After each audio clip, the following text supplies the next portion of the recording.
সমস্ত প্রশংসা সেই মহান আল্লাহ সুবহানাহু ওয়া তাআলার জন্য, যার অশেষ রহমতে সুস্থ শরীরে 7 দিন পরে জুমার সালাত আদায়ের জন্য আমরা মসজিদে সমবেত হতে পেরেছি।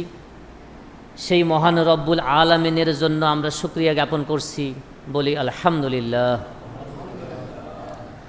দরুদ ও শান্তির ধারা বর্ষিত হোক আখিরি নবী সৈয়দুল মুরসালিন নবী মুহাম্মদুর রাসূলুল্লাহ, সকলে বলি সাল্লাল্লাহু আলাইহি ওয়াসাল্লামের উপরে। সম্মানিত উপস্থিতি, আমরা কিয়ামতের ভয়াবহতা সম্বন্ধে আলোচনা করছিলাম, আর কিয়ামতের ভয়াবহতার আজকে চলমান কিছু গুরুত্বপূর্ণ কথা উল্লেখ করব। আল্লাহ যেন যথাযথভাবে আমাকে বলার তৌফিক দান করে। আসলে জুমার খুতবার কথাগুলো মনে হয় আপনারা যারা শোনেন তাদের কথাগুলো কান দিয়ে অন্তরে প্রবেশ করে না। কান দিয়ে যদি অন্তরে প্রবেশ করতো তাহলে মুসল্লিগণ যথাসময়ে মসজিদে আসতো বলে আশা করা যায়, কিন্তু উপস্থিতি যথাসময়ে না পেয়ে, মুসল্লিদের উপস্থিতি যথাসময়ে দেখতে না পাওয়ার কারণে আমরা অনেকটা হতাশ। আমরা আল্লাহর কাছে দোয়া করি, হে আল্লাহ, তুমি আমাদের জুমার খুতবার কথাগুলো তথা কোরআন এবং সহিহ সুন্নাহর কথাগুলো অন্তরে পৌঁছিয়ে দাও। এই কথাগুলো শোনার পরে আমরা যেন বের করে না দিই আমাদের অন্তর থেকে ইবলিস শয়তানের যে কোনো প্রকারের অসওয়াসায় আমরা যেন কোরআন এবং সহিহ সুন্নাহর কথাগুলো অন্তর থেকে বের করে না দিয়ে বরং অন্তরে যেন কথাগুলো রাখতে পারি। আর অন্তরে আমরা কথাগুলো রাখতে পারতেছি তখনই বোঝা যাবে যখন আমরা যথাসময়ে জুমার সলাতের গুরুত্ব বুঝে জুমার সলাতের জন্য হাজির হতে পারবো। যারা এখনও জুমার সলাতে আসতে পারেনি, তুমি তাদেরকে দুনিয়াবি কাজ ফেলে জুমার সলাতে আসার তৌফিক দান করো, আমিন। সম্মানিত উপস্থিতি, সূরা নাবার মধ্যে আল্লাহ সুবহানাহু ওয়া তাআলা বলেন, ইন্না ইয়াউমাল ফাসলি কানা মিকাতা ইয়াউমা ইউনফাকু ফিস-সূরি ফাতাতুনা আফওয়াজা। আল্লাহ বলেন, নিশ্চয়ই নির্ধারিত আছে বিচার ফয়সালার দিবস। আল্লাহ আমাদেরকে জানিয়ে দিচ্ছেন যে বিচার ফয়সালার দিবস নির্ধারিত আছে, সুনির্দিষ্ট একটি সময়ে বিচার ফয়সালা অনুষ্ঠিত হবে, এর কোনো প্রকারের হেরফের হবে না। তবে সেটা কবে ঘটবে এটা আল্লাহ সুবহানাহু ওয়া তাআলা মানুষকে জানান নাই। এই জ্ঞানটা শুধু তিনি তার কাছেই রেখেছেন। তিনি এতটুকু জানিয়ে দিয়েছেন, বিচার ফয়সালার দিবস নির্ধারিত আছে, অর্থাৎ নির্দিষ্ট সময়ে বিচার ফয়সালা অনুষ্ঠিত হবে। আর যেহেতু বিচার ফয়সালা অনুষ্ঠিত হবেই, আর মহান আল্লাহর সামনে আমাকে আমার পাপের জন্য বিচারের সম্মুখীন হতে হবে, তাহলে আসুন সেই দিনটির কথা ভয় করে আমরা যাবতীয় পাপ কাজ থেকে দূরে থাকি। হে আল্লাহ, তুমি আমাদেরকে কবুল করো, আমিন।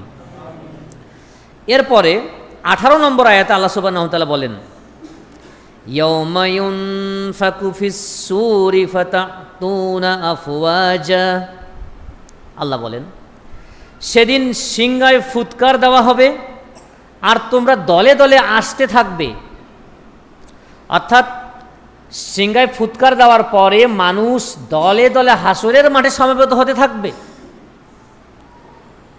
সিংহায় ফুৎকার দেওয়ার সাথে সাথে কিয়ামত সংগঠিত হবে। কিয়ামত সংগঠিত হওয়ার সময় যে মানুষগুলো বেঁচে থাকবে, তখন কিয়ামত সংগঠিত হওয়ার সাথে সাথেই তারা মারা যাবে, এবং পূর্বে যারা মারা গিয়েছে তখন যারা মারা যাবে সব মানুষ আবার একটি নতুন দেহ নিয়ে দাঁড়িয়ে যাবে কবর থেকে, অথবা যে যেখানে মারা গেছে। কেউ যদি সমুদ্রে পানিতে ডুবে মারা গিয়ে থাকে সেখান থেকেই সে দাঁড়িয়ে যাবে। কেউ যদি আগুনে পুড়ে গিয়ে ছাই হয়ে থাকে, যে জায়গায় তার শরীরের একটি বিশেষ হাড় যেটি নষ্ট হয় না, ওই হাড়টি অবস্থান করবে, সেখান থেকে আবার নতুন একটি শরীর নিয়ে, একটি দেহ নিয়ে দাঁড়িয়ে যাবে। দাঁড়িয়ে যাওয়ার পরে মানুষ একেবারে খুব ব্যস্ত মনে হবে, তাদেরকে ব্যস্ত দেখা যাবে বিচারের মাঠে হাজির হওয়ার জন্য। মানুষ নতুন আরেকটি শরীর নিয়ে দাঁড়িয়ে যাওয়ার পর তারা সবাই বিচারের মাঠের দিকে যাওয়া শুরু করবে। আর বিচারের মাঠের দিকে যাওয়ার সময় কেউ কেউ হেঁটে হেঁটে বিচারের মাঠের দিকে যাবে, কেউ কেউ বিভিন্ন বাহনের উপর সওয়ার হয়ে যাবে। বিভিন্ন বিবরণ থেকে জানা যায় নেককার বান্দারা বা ভালো বান্দারা তারা উটের পিঠে আরোহণ করে বিচারের মাঠে যাবে। আবার কিছু কিছু পাপী বান্দা মুখের ওপর ভর করে বিচারের মাঠের দিকে যেতে থাকবে। আল্লাহু আকবার। মুখের ওপর ভর দিয়ে মানুষ বিচারের মাঠের দিকে যাবে, এটি কেমন কথা? এই কথাটি শোনার পরে রসুল মুহাম্মদ সাল্লাল্লাহু আলাইহি সাল্লামকে জিজ্ঞাসা করা হয়েছিল, হে আল্লাহ রসুল, মানুষ হেঁটে যাবে, বিভিন্ন বাহনে চড়ে যাবে বুঝলাম, মানুষ মুখের ওপর ভর দিয়ে কিভাবে বিচারের মাঠে যাবে? তখন রসুল মুহাম্মদ সাল্লাল্লাহু আলাইহি সাল্লাম বলেছেন, যেই আল্লাহ তোমাকে আজকে দু পা দিয়ে হাঁটাচ্ছে সেই আল্লাহ পাপী বান্দাদেরকে মুখের ওপর ভর দিয়ে হাঁটাবে। তো মুখের ওপর ভর দিয়ে হাঁটার কথা যেহেতু এসেই গেল, আমরা দুনিয়াতে বিভিন্ন প্রাণীকে মুখের ওপর ভর দিয়ে হাঁটতে দেখেছি। একটু খেয়াল করেন, শামুক ঝিনুক, যখন একটা শামুক পানির মধ্যে চলতে থাকে তার মাংসল দেহটা বের করে, কিন্তু আবার আপনি তাকে স্পর্শ করবেন, টোকা দিবেন, সে মাংসল অংশটা ভিতরে ঢুকায় নিয়ে জড়বস্তুর মতো পড়ে আসে। একটা শামুক যেভাবে চলে বলা যায় অনেকটা মুখের ওপর ভর দিয়েই চলে। তো পাপী বান্দারা যারা মুখের ওপর ভর দিয়ে হাসরের মাঠে হাজির হবে তাদেরকে আল্লাহ শাস্তি দেওয়ার জন্য মুখের উপর ভর করে হাসরের মাঠে হাজির করবেন। তো আসুন, আমরা কেউ চাই না এভাবে শাস্তিপ্রাপ্ত হয়ে হাসরের মাঠে আমরা হাজির হই। এজন্য আল্লাহর কাছে আমরা দোয়া করি, হে আল্লাহ, তুমি আমাদের যাবতীয় গুনাহ মাফ করে দাও, তোমার একনিষ্ঠ বান্দাদের সাথে তুমি আমাদেরকে শামিল করো, আমিন। দুনিয়াতে যারা জান্নাতের পথে যাওয়ার কাজগুলো করতেছে তুমি সেই জান্নাতি বান্দাদের দলে আমাদেরকে শামিল হওয়ার তৌফিক দান করো, আমিন। সম্মানিত উপস্থিতি, তো যখন সিংহায় ফুৎকার দেওয়া হবে, ইসরাফিল ফেরেশতার নাম আমরা শুনেছি। ইসরাফিল ফেরেশতা একটা সিংহা নিয়ে সবসময় রেডি আছে। যখনই আল্লাহ সুবহানাহু ওয়া তাআলা তাকে হুকুম দিবেন তখনই সে ফুৎকার দিবে। তার এই ফুৎকারে সমস্ত পৃথিবী ধ্বংস হয়ে যাবে, কিয়ামত সংঘটিত হবে। আর ইসরাফিল ফেরেশতা যে সিংহায় ফুৎকার দেওয়ার জন্য দাঁড়িয়ে আছে, এটা তার ইবাদত। আল্লাহ তাকে তাই নির্দেশ দিয়েছেন যে আমি যখন নির্দেশ দেব তখন তুমি ফুৎকার দিবা। সে দাঁড়িয়ে আছে, এটাও তার ইবাদত। সে তার নির্দেশিত কাজ করতেছে, আল্লাহ তাকে যে নির্দেশ দিয়েছে। কিন্তু আমরা মানুষেরা কোরআন সুন্নাহ দ্বারা, কোরআন এবং সহিহ হাদিস দ্বারা যে নির্দেশগুলো পাচ্ছি, আমরা কি আসলে মানতে পারতেছি? আমরা যদি মানতে না পারি, নিজের বিবেককে জিজ্ঞেস করা দরকার। আমাদের যে দুর্বলতাগুলো আছে কোরআন সুন্নাহ মানার জন্য, হে আল্লাহ, তুমি আমাদেরকে যাবতীয় দুর্বলতা দূর করে একনিষ্ঠভাবে কোরআন সুন্নাহর অনুসারী হওয়ার তুমি আমাদেরকে তৌফিক দান করো, আমিন।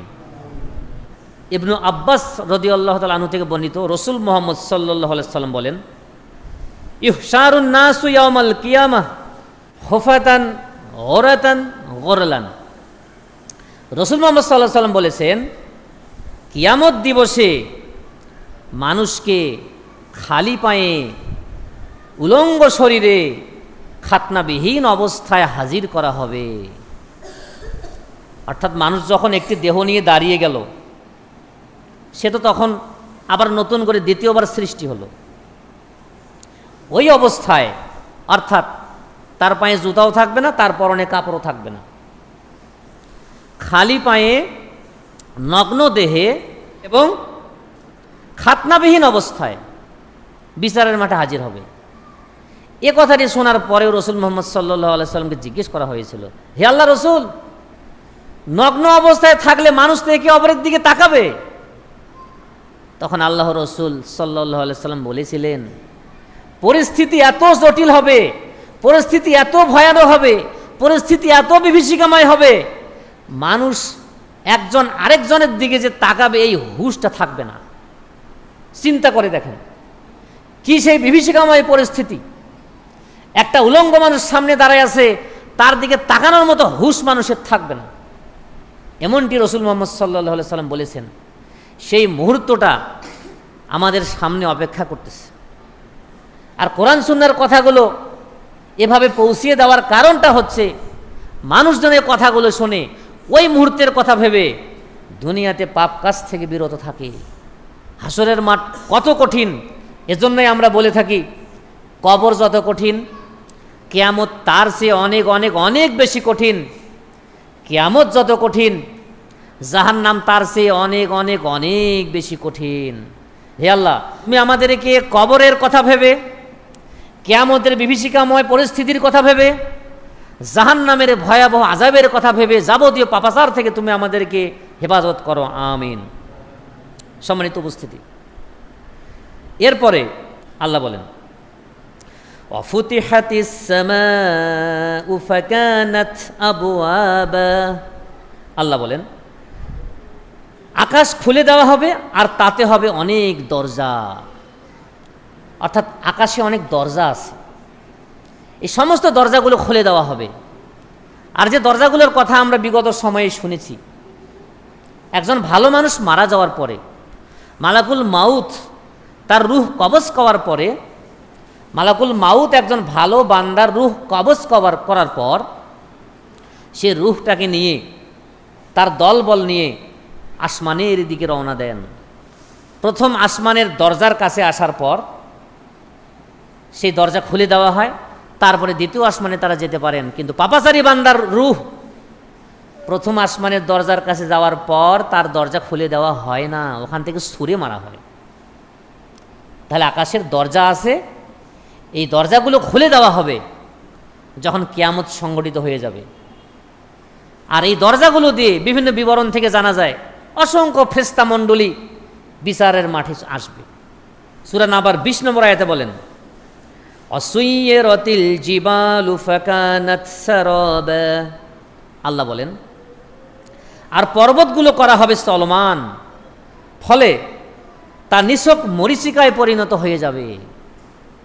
পৃথিবীতে অনেক পাহাড় পর্বত আছে, এই পাহাড় পর্বতগুলো তখন চলমান হবে, তুলা যেমন উড়ায় সেই রকম করে পাহাড়গুলো চলমান হয়ে যাবে।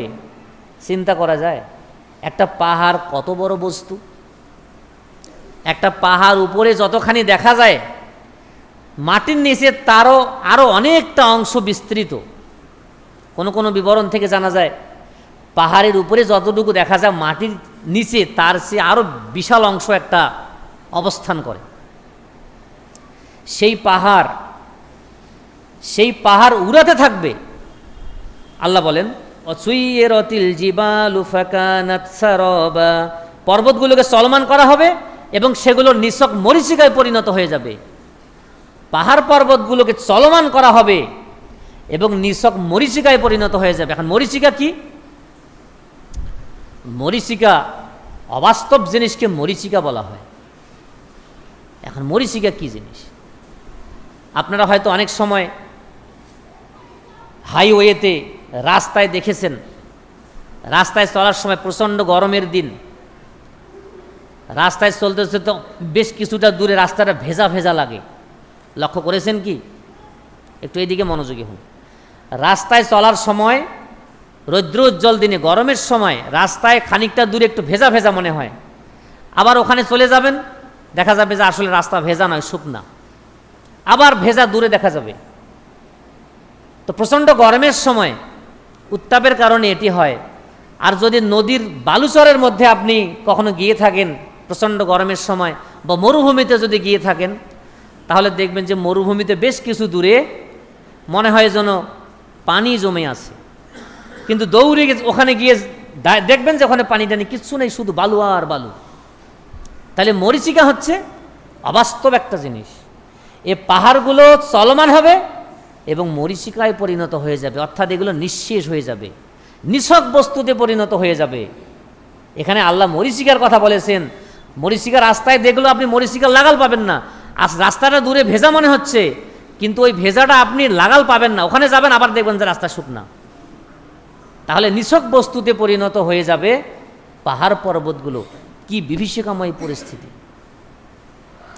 আর এছাড়াও আমরা জানতে পেরেছি সূরা আল কারিয়ার মধ্যে আল্লাহ সুবহানাহু ওয়া তাআলা বলেন আল কারিয়াহ তুমাল কারিয়াহ আমা আদরাকা মাল কারিয়াহ ইয়াউমা ইয়াকুনুন নাসু কাল ফারাশিল মাবথুস ওয়া তাকুনুল জিবালু কাল ইহনিল মানফুস। আল্লাহ বলেন মহাবিপদ। কি সেই মহাবিপদ? মহাবিপদ সম্পর্কে তুমি কি জানো? সেদিন মানুষ হবে বিক্ষিপ্ত পতঙ্গের মতো, আর পর্বতগুলো হবে ধুনা রঙিন পশমের মতো। পাহাড় পর্বতগুলো ধুনিত তুলার মতো, ধুনা রঙিন পশমের মতো উড়াবে। এখন ধুনা রঙিন পশম কি? যারা লেপ তোষক সেলাই করে তারা অনেক সময় তুলার উপরে বাড়ি দেয় তুলাটা সরিয়ে দেওয়ার জন্য। তখন কিছু কিছু তুলা বা ময়লা, ধুলি ময়লা লাফ দিয়ে অনেকটা উপরে ওঠে। এই রকম করে বিক্ষিপ্ত ধ্বনিত তুলার মতো হয়ে যাবে পাহাড় পর্বতগুলো, আর মানুষ হবে কীট পতঙ্গের মতো। সেই বিভীষিকাময় পরিস্থিতিকে লক্ষ্য করে আসুন আমরা আল্লাহর ইবাদতে একনিষ্ঠ হই। হে আল্লাহ, তুমি আমাদেরকে একনিষ্ঠভাবে তোমার ইবাদতে মগ্ন হওয়ার তৌফিক দান করো, আমিন। ইন্না জাহান্নামা কানাত মিরসাদা লিত্তাগিনা মাআবা। আল্লাহ সুবহানাহু ওয়া তাআলা এবার বলতেছেন নিশ্চয়ই জাহান্নাম ওত পেতে আছে, জাহান্নাম ওত পেতে আছে এবং অবাধ্যদের এটা একটি আবাসস্থল। জাহান্নাম ওত পেতে আছে, যেমন রাতের অন্ধকারে কোনো সন্ত্রাসী, কোনো ডাকাত, কোনো চোর কাউকে আক্রমণ করতে চাইলে তারা ওত পেতে থাকে। যখনই সুযোগ পেয়ে যায় আক্রমণ করে বসে। ঠিক তেমনি জাহান্নাম ওত পেতে আছে, আল্লাহ সুবহানাহু ওয়া তাআলা তাই বলেছেন সূরা নাবার মধ্যে। এখন ওত পেতে আছে কি জন্য?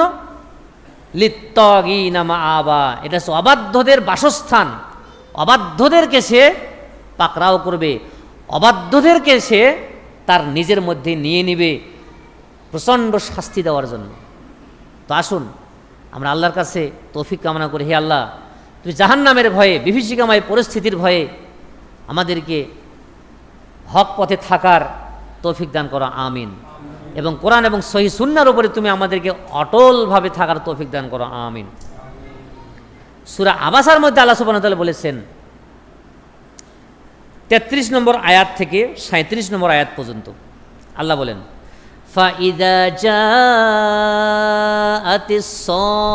সাখা ইয়াওমা ইয়াফিরুল মারউ মিন আখিহি ওয়া উম্মিহি ওয়া আবিহি ওয়া সাহিবাতিহি ওয়া বানিহি।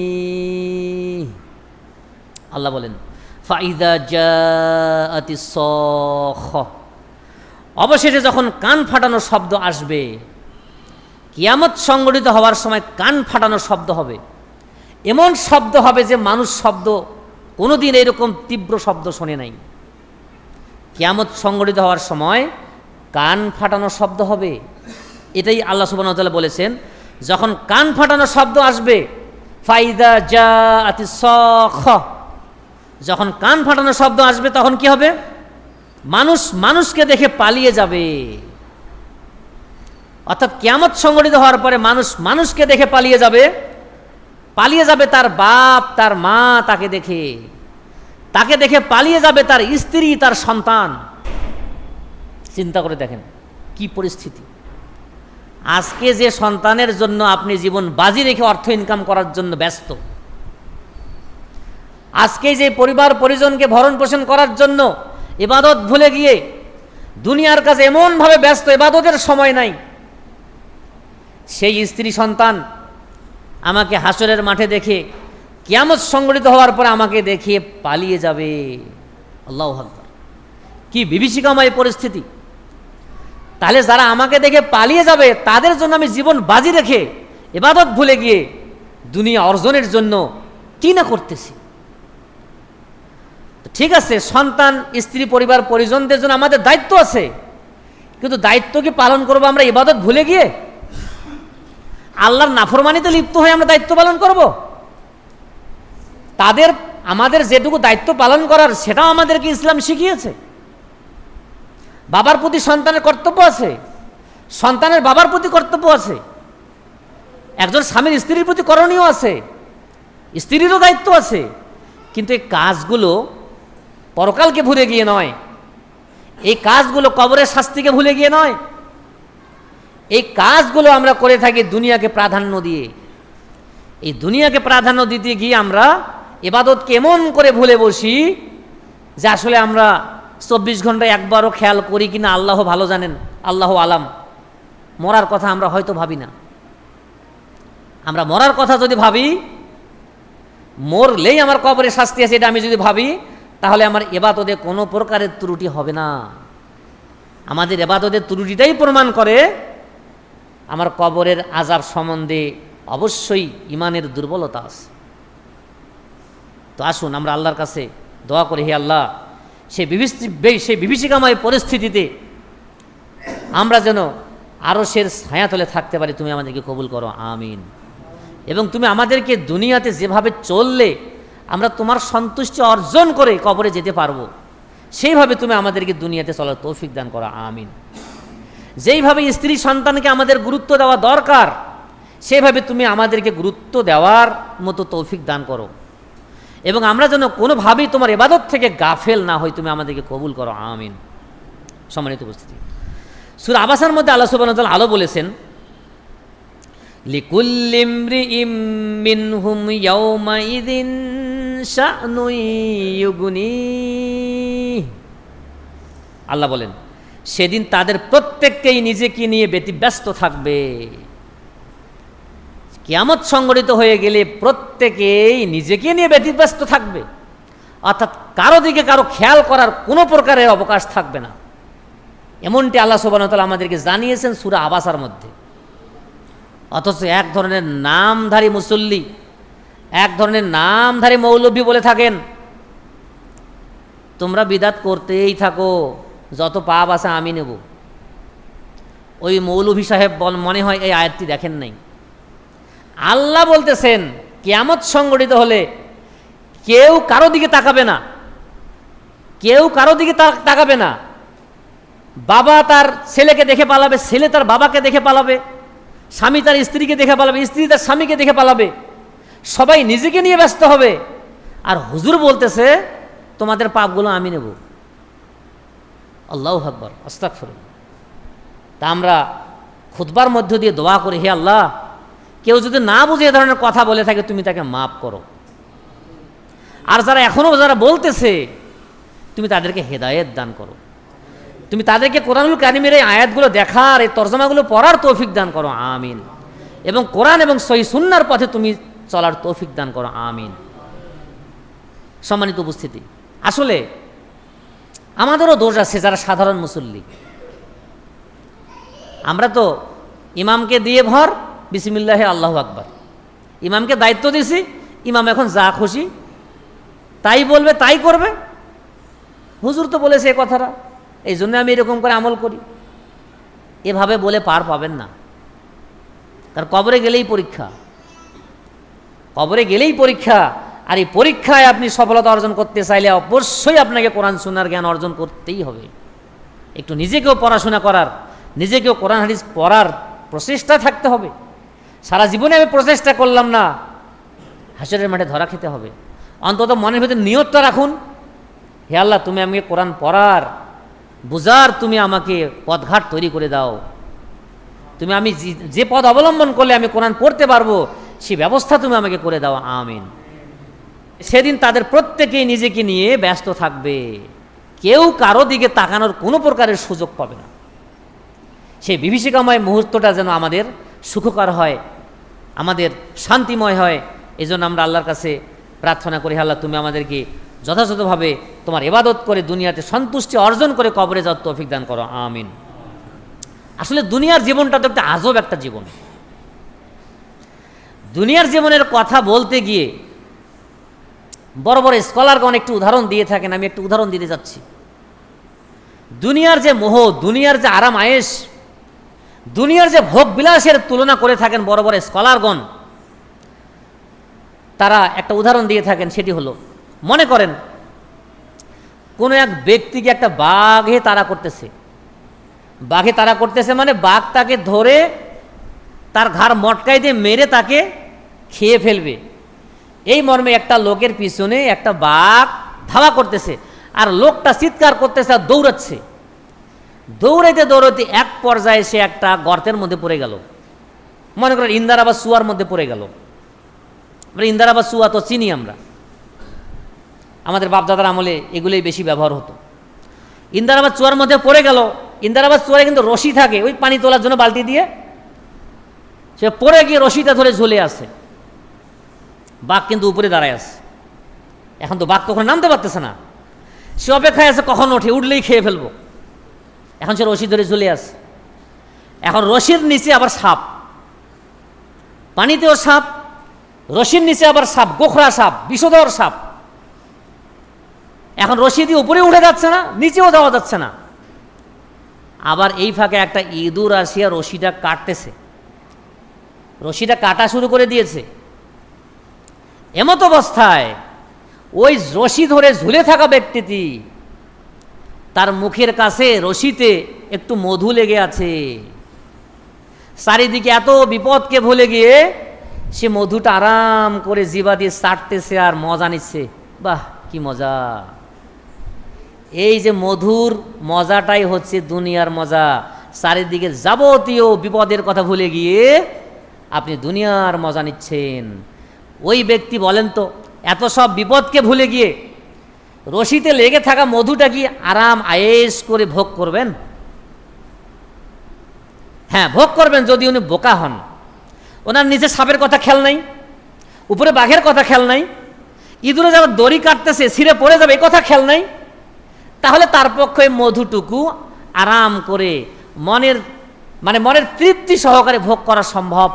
কিন্তু যদি সে একজন স্বাভাবিক জ্ঞান সম্পন্ন মানুষ হয়, উপরে উঠলে বাঘে খেয়ে ফেলবে, ইঁদুরে দড়ি কাটতেছে ছিঁড়ে পড়ে যাব, নিচে গেলে সাপে আমাকে দংশন করবে, অর্থাৎ চারিদিকে বিপদ আর বিপদ, বিপদ আর বিপদ, সমস্ত বিপদকে ভুলে গিয়ে সে মধু ভোগ করতেছে, এটি একজন সুস্থ বিবেক সম্পন্ন মানুষকে দিয়ে সম্ভব নয়।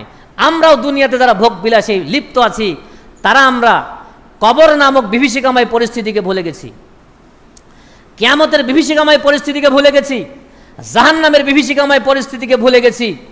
আমরা ফুলচেরাতের বিভীষিকাময় পরিস্থিতিকে ভুলে গিয়ে দুনিয়ার ভোগ বিলাসের মতো ওই লোকটার ঝুলে থাকা লোকটার মতো করে আমরা মধুর মজা নিচ্ছি।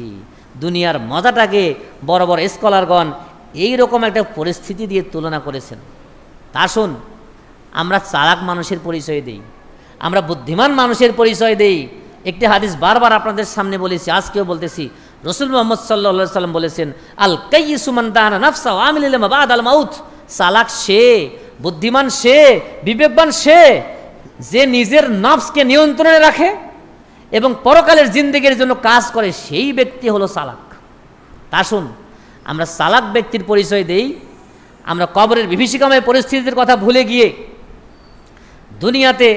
দুনিয়াবী জীবনের সাধারণ কর্মকাণ্ডের পাশাপাশি আমরা ইবাদতকে যথাযথভাবে গুরুত্ব দিই। হে আল্লাহ, তুমি আমাদেরকে যথাযথভাবে দুনিয়াকে যেরকম করে গুরুত্ব দেওয়ার সেভাবে গুরুত্ব দিয়ে তুমি একনিষ্ঠভাবে তোমার ইবাদতে আমাদেরকে মগ্ন থাকার তৌফিক দান করো, আমিন। সম্মানিত উপস্থিতি, বলছিলাম কিয়ামতের বিভীষিকাময় পরিস্থিতি।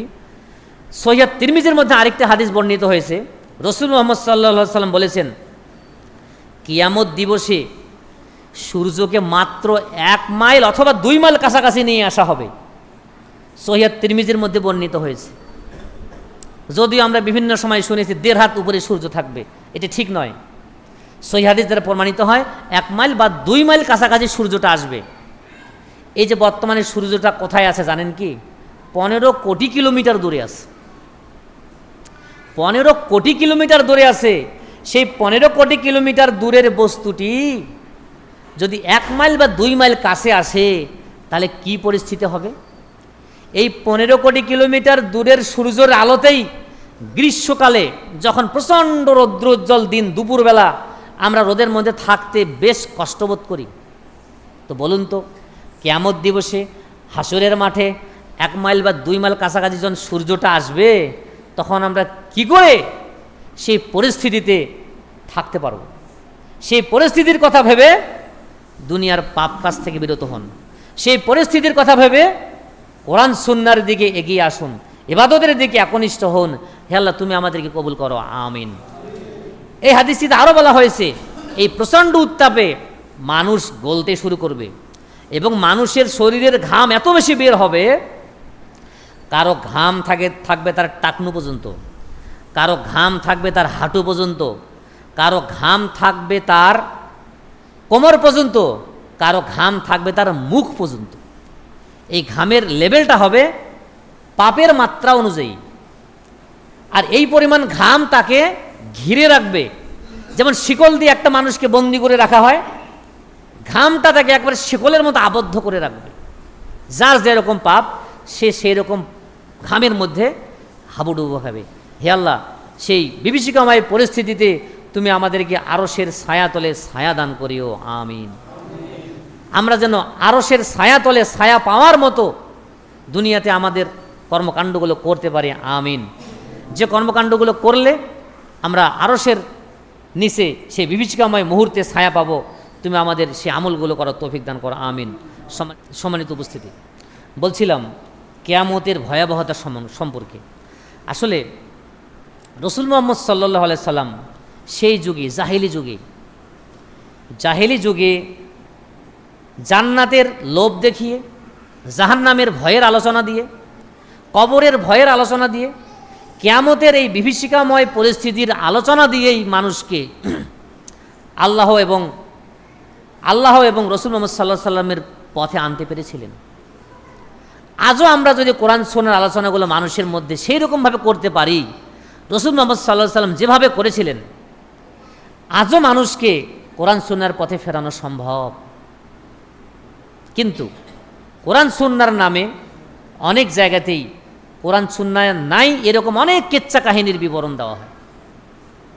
এরকম আমরা অনেক আলোচনা শুনেছি, ঘন্টার পর ঘন্টা আলোচনা চলছে, একটা হাদিসও নেই, একটা আয়াতও নেই।